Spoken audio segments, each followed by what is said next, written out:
আধিপত্যবাদ শক্তির গুপ্তচরেরা বিভিন্নভাবে ষড়যন্ত্রে এখন লিপ্ত রয়েছে।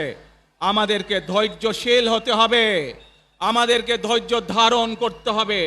বিশেষ করে তরুণ প্রজন্মের যে সদস্যরা আছেন, আপনারাই আগামী দিন দেশকে নেতৃত্ব দেবেন, দেশকে গড়ে তুলবেন।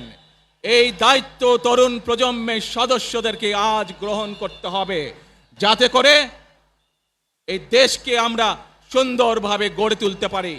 শক্ত ভিত্তির উপরে, গণতান্ত্রিক ভিত্তি, শক্তিশালী অর্থনৈতিক ভিত্তির উপরে যাতে এই দেশকে আমরা গড়ে তুলতে পারি। প্রিয় ভাই বোনেরা, আমার সাথে আজকে মঞ্চে এখানে বহু জাতীয় নেতৃবৃন্দ বসে আছেন। আসুন আজকে আমরা দুহাত তুলে আল্লাহর দরবারে দোয়া করি, আল্লাহর রহমত আমরা চাই। যে সকল জাতীয় নেতৃবৃন্দ এই মঞ্চে আছেন, মঞ্চের বাইরে যে সকল জাতীয় আরো নেতৃবৃন্দ আছেন, আমরা সকলে মিলে এই দেশকে নেতৃত্ব দিয়ে আমাদের বাংলাদেশের জনগণের প্রত্যাশিত সেই বাংলাদেশকে আমরা গড়ে তুলতে চাই। আমাদেরকে যে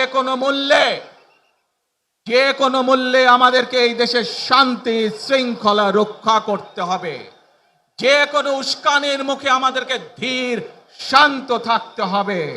প্রিয় ভাই বোনেরা, আমরা দেশের শান্তি চাই, আমরা দেশের শান্তি চাই, আমরা দেশের শান্তি চাই।